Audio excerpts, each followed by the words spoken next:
अस्सलामुअलैकुम dear student, this is Mohammad Shoaib and welcome to my channel रुमेब्स academy. तो आज हम लोग क्लास 9 फिजिक्स का सेकंड लेक्चर लेकर आए हैं, जिसमें हम लोग ब्रांचेस ऑफ फिजिक्स को स्टडी करेंगे वन बाय वन। और आज की इस वीडियो में हम जो पहली ब्रांच है आपकी मैकेनिक्स, इसको स्टडी करने वाले हैं कि मैकेनिक्स क्या होती है। थोड़ा सा डिटेल में स्टडी करेंगे। वैसे तो पेपर पॉइंट ऑफ व्यू से ही सिर्फ आपकी डेफिनेशन आनी है, लेकिन थोड़ा सा डिटेल में हम यूज करेंगे ताकि हमें रट्टा मारने की जरूरत ना हो, बल्कि हम डेफिनेशन को अच्छी तरीके से समझ लें या ब्रांच को अच्छी तरीके से समझ लें।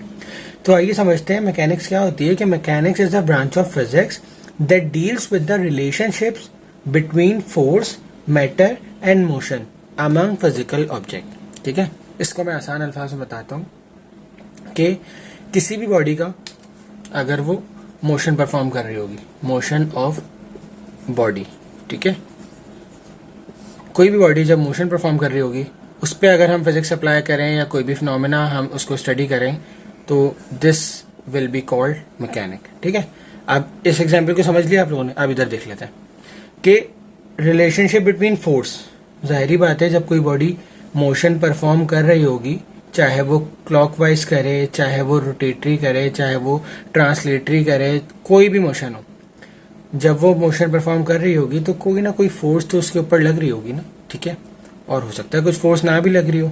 ठीक है, तो वो फोर्स हो गई इंक्लूड। ठीक है, नंबर 2 मैटर, जो ऑब्जेक्ट होगा वो इटसेल्फ मैटर है ना। ठीक है, तो इस फोर्स और मैटर के इंटरेक्शन की वजह से वो बॉडी क्या करेगी, मोशन परफॉर्म करेगी। ठीक है, अब ये चीजें किस पे हो रही है, फिजिकल ऑब्जेक्ट ना। फिजिकल ऑब्जेक्ट किसे कहते हैं, जिसको हम देख सकते हैं, जिसको हम एग्जामिन कर सकते हैं, जिसको हम ऑब्जर्व कर सकते हैं। तो दिस इज कॉल्ड मैकेनिक। ठीक है, अब जब हम मोशन ऑफ बॉडी की बात करते हैं ना, तो यहां पर मोशन ऑफ बॉडी दो हिस्सों में डिवाइड होती है। ठीक है, एक विद रेफरेंस और एक कहलाती है विदाउट रेफरेंस। ठीक है, एक कहलाती है विदाउट रेफरेंस।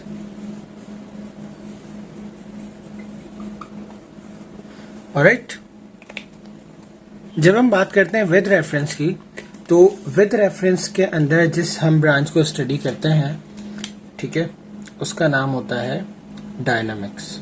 क्या होता है, डायनामिक्स। ठीक है, और जब हम विदाउट रेफरेंस की बात करते हैं तो उस ब्रांच का नाम है काइनेमैटिक्स। ठीक है, विद रेफरेंस और विदाउट रेफरेंस। विद रेफरेंस अगर हम डायनामिक्स की एग्जांपल लें, तो डायनामिक्स में मोशन ऑफ अ कार, ठीक है, जब हम कार की मोशन की बात करते हैं तो वो किसी ना किसी रेफरेंस के तहत मूव कर रही है ना, मोशन परफॉर्म कर रही है, तो इसको हम कहते हैं ये डायनामिक्स है। मैकेनिक्स की एक ब्रांच है डायनामिक। विदाउट रेफरेंस की अगर मैं एग्जांपल दूं तो falling of an apple from a tree. ठीक है, कि एक एप्पल जो है,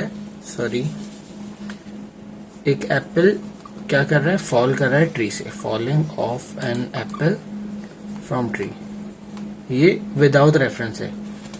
क्या है, विदाउट रेफरेंस। तो this is an example of kinematics. ठीक है, इसके अलावा एक और ब्रांच होती है मैकेनिक्स की, जिसको हम बेसिकली मैथमेटिक्स में डील करते हैं, उसका नाम है स्टैटिक्स। ठीक है, वो टोटली मैथमेटिकल ऑब्जर्वेशंस और कैलकुलेशंस के ऊपर बेस करती है। लेकिन फिजिक्स के अंदर हम स्टैटिक्स को नहीं पढ़ते, लेकिन मैकेनिक्स की बात हो रही है तो मैकेनिक्स की ये 3 ब्रांचेस होती हैं। Number 1 dynamics, number 2 kinematics, number 3 statics. आगे जाके आप फर्दर स्टडी करेंगे कुछ फ्लूइड डायनामिक्स की, फ्लूइड डायनामिक्स कह रहा हूँ, फ्लूइड मैकेनिक्स की, क्लासिकल मैकेनिक की, क्वांटम मैकेनिक की। तो वो जो है ना ऑब्जेक्ट के ऊपर बात होती है। अगर हम माइक्रोस्कोप लेवल पे या मैक्रोस्कोपिक लेवल के ऊपर चीजों को स्टडी कर रहे हैं तो वो उसके हिसाब से, जैसे फ्लूइड की बात हो रही है तो फ्लूइड के अंदर हम जाहिर बात है कि लिक्विड्स की बात कर रहे हैं, तो उसके मोशंस के बारे में बात करेंगे तो हम फ्लूइड डायनामिक्स या फ्लूइड मैकेनिक्स के अंदर पढ़ेंगे। तो ये सारी की सारी ब्रांचेस होती हैं। आई होप कि मैकेनिक्स आपको अच्छे से समझ में आ गई होगी। बस आपने क्या याद करना है कि मोशन हम बॉडी की इसके अंदर स्टडी करते हैं विद रेफरेंस और विदाउट रेफरेंस। और अगर डिटेल में जाएं हम, तो हम फोर्स, मैटर और उनके दरमियान मोशन जो होता है उसके रिलेशनशिप को, उसके कॉजेस को भी, इसके अंदर हम कॉजेज भी स्टडी करते हैं साथ साथ, कि इसके नतीजे में जो कॉज होगा, जैसे फ्रिक्शन पैदा हुई, जैसे एयर रेजिस्टेंस पैदा हुई, जैसे और एग्जाम्पल बहुत सारी है। तो ये सारी की सारी चीजें भी हम जो हैं वो मैकेनिक्स के अंदर स्टडी करता है। इंशाल्लाह नेक्स्ट वीडियो के अंदर हम थर्मोडायनामिक्स स्टडी करेंगे। तब तक अपना बहुत सारा ख्याल रखिएगा। अल्लाह हाफ़िज़।